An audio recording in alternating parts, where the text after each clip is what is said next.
Acid reflux happens when contents from your stomach move back up into your esophagus. If you have symptoms of acid reflux more than twice a week, you might have a condition known as gastroesophageal reflux disease, GERD. In Kenya, GERD by business enterprise is 8.7% of the total, which is much lower than the figure for South Africa, 41%, but still considerably high.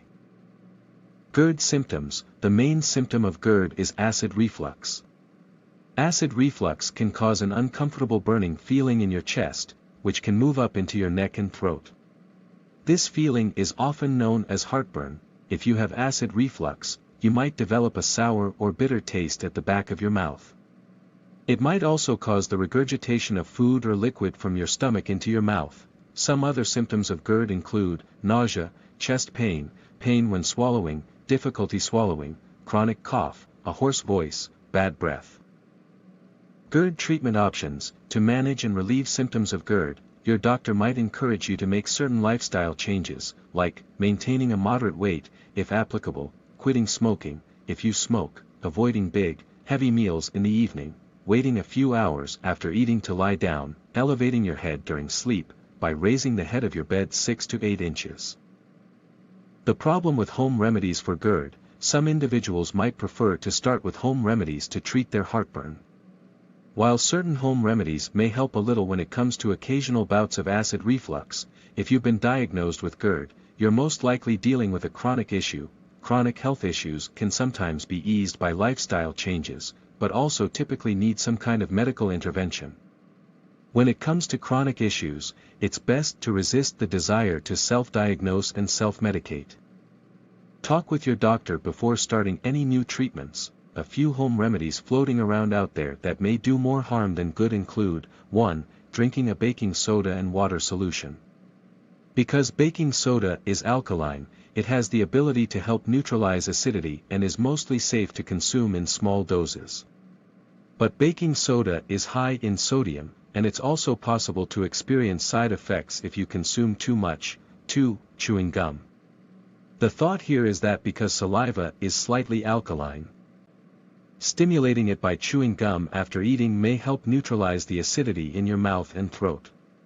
3. Consuming ginger. Ginger is a common home remedy for issues like nausea and a sour stomach, but it's still unclear if it can actually help with occasional heartburn symptoms. In fact, in many studies, heartburn is a symptom of taking too much ginger. 4. Drinking milk. Due to its natural alkalinity, milk is another home remedy that's often touted as a way to ease heartburn symptoms. Unfortunately, even though it may feel soothing initially, the fat and protein it contains can ultimately make heartburn symptoms worse once the milk is digested. Low-fat milk may be easier for some people to tolerate. GERD versus heartburn. It's important to note that there's a very real distinction between occasional heartburn, which may not need medical intervention, and GERD. Most people experience heartburn from time to time, and in general, occasional heartburn isn't a cause for concern. But if you've been experiencing heartburn more than twice a week, and especially if you've also been experiencing a chronic cough and chest pain, you might be dealing with GERD. GERD causes. While there's no single cause of GERD, there is a mechanism in your body that, when not functioning properly, can increase the likelihood of it. The lower esophageal sphincter, LES, is a circular band of muscle at the end of your esophagus. When it's working correctly, it relaxes and opens when you swallow. Then it tightens and closes again afterward. Acid reflux happens when your LES doesn't tighten or close properly.